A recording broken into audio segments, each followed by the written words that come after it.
Qual a realidade sexual do homem brasileiro? De saída, vamos desmistificar o nosso machão, que não é machão coisa nenhuma, mas um pobre coitado, às voltas com problemas terríveis de virilidade, afirmação pessoal e a sede do domínio. Frágil, débil, condicionado a milênios a ser, antes de tudo, um forte. O machão se realiza muito mal no amor e só consegue salvar as aparências porque a mulher brasileira é ainda pior que ele. Segundo dados recolhidos por estudiosos do comportamento humano, apenas 2% de nossas mulheres chegam a conhecer a plenitude do orgasmo, por culpa em grande parte de seu parceiro masculino, que as oprime de maneira intolerável e covarde.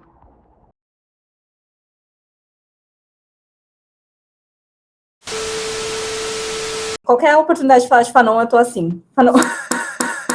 Fanon, Fanon, Fanon, Fanon, Fanon, Fanon, Fanon, Fanon, Fanon, Fanon. I'm gonna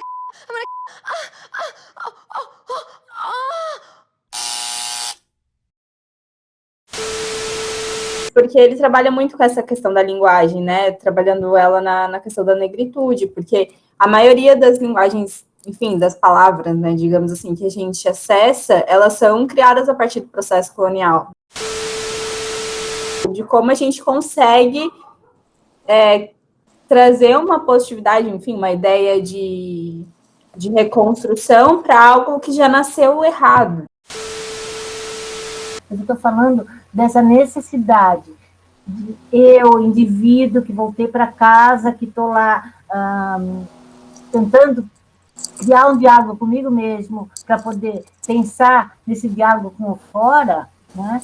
Eu posso, sim, a partir daí, estar recuperando aquela linguagem selvagem, né?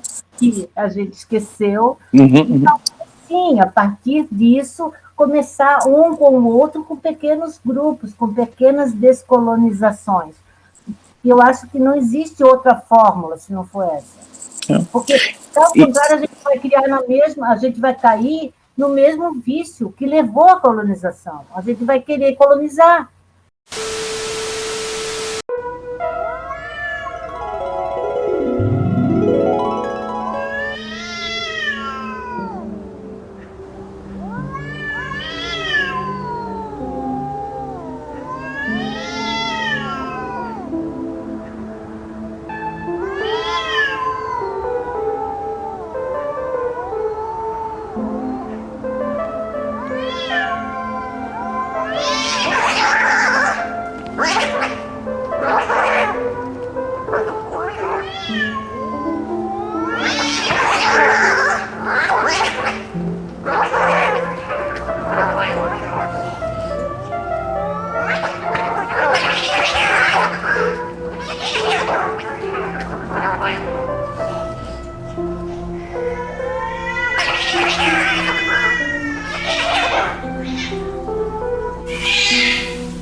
A segunda coisa que eu lembrei foi do livro do 1984, que tem o Newspeak, que eu acho que é o oposto daquilo que a gente está falando. Eles queriam diminuir o vocabulário ao ponto das coisas ficarem tão simples que as pessoas não podiam se expressar de maneiras que tivessem o double think, né, que eles falam, que tu não pudesse interpretar de maneiras erradas.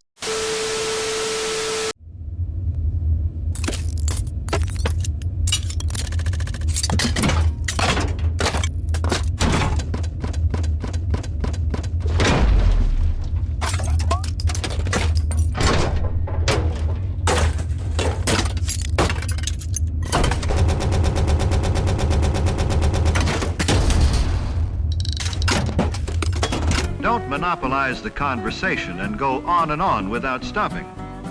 Nothing destroys the charm of a meal more quickly.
Obrigada.